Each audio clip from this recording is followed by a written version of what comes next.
The final step in solving the Skewb is step 3, where we will permute the last 3 to 5 centers. Altogether there are 15 cases, however, 6 are 5 center cases, which can be reduced to 3 or 4 center cases, and 1 case where the Skewb is already solved. The first 3 cases are the normal cases you'll see if you didn't have a lucky skip on step 2. They are the 3-cycle, the H-perm, and the Z-perm. The 3-cycle is the most common case you will come across, and is very easy to recognize. Hold the Skewb so that the opposite color is in front of you, and do A, Y2, A.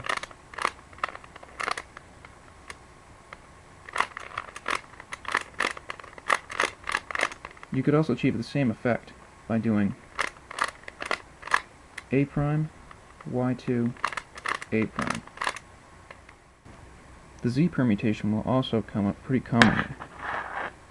To solve it, hold the Skewb so that one pair of centers is in the front left, like this, and do U prime, E,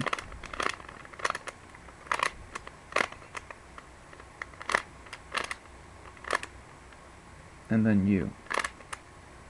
Those last 2 moves can be combined to do U prime.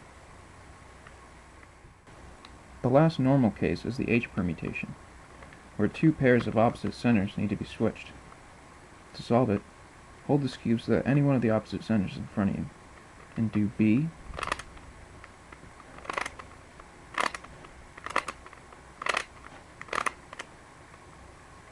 Y, A. You could also use the setup move and then use the E algorithm and then undo the setup move. L, E,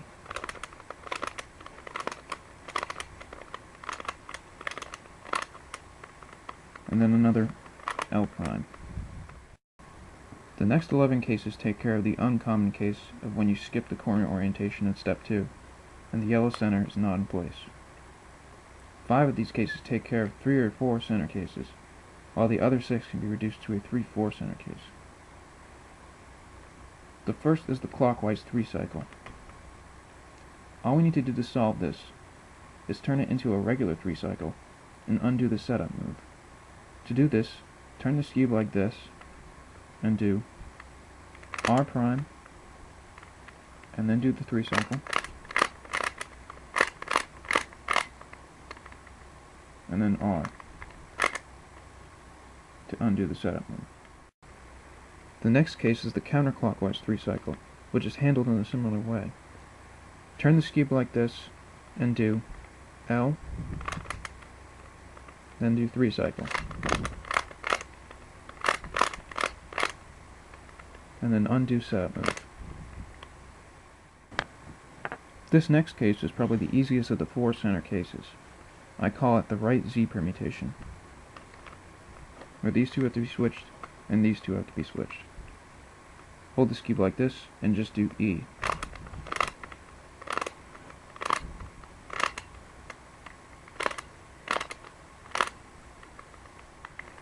The next case is called the left Z permutation.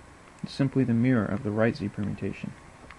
These 2 have to be switched and these 2 have to be switched. Hold the Skewb like this again, so that the solved center is on the left, and do R, and then E,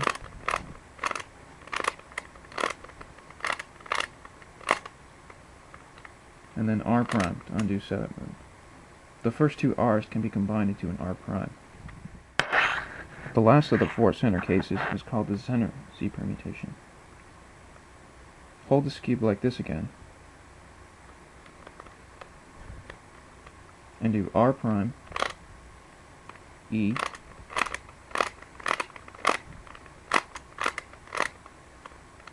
and then an R.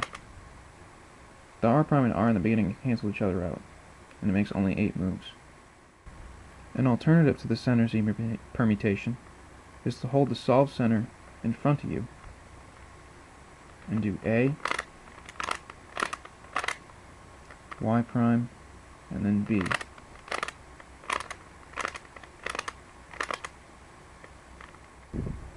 There are 6 5-center cases. The first 2 involve ones where there are no opposite centers. Find the yellow center, the one that needs to go on top. Put it in the back, and just do a 3 cycle.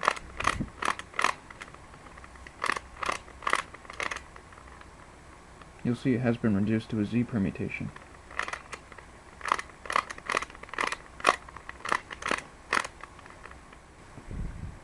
There are 2 cases where there's one opposite center. The yellow center will be here, in this case. In this case, again do the same thing as the previous. Bring the yellow center to the back and do a 3 cycle.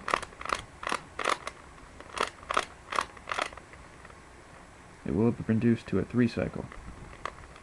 Just do it again. There are 2 cases where you have 2 opposite centers, and then 1 yellow center here. Again, bring the yellow center in the back and do a 3 cycle.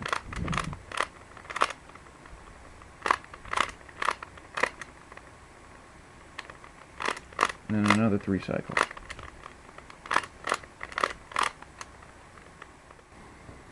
Even when these 5-center cases are long, they are not too common, since they will involve a step 2 skip, so don't worry about that. Using this method, here's how an example solve would go. I'm going to choose the white as the bottom side.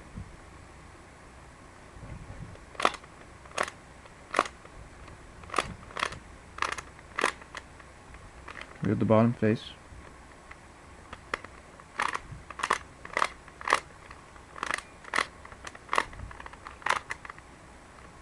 Three cycle.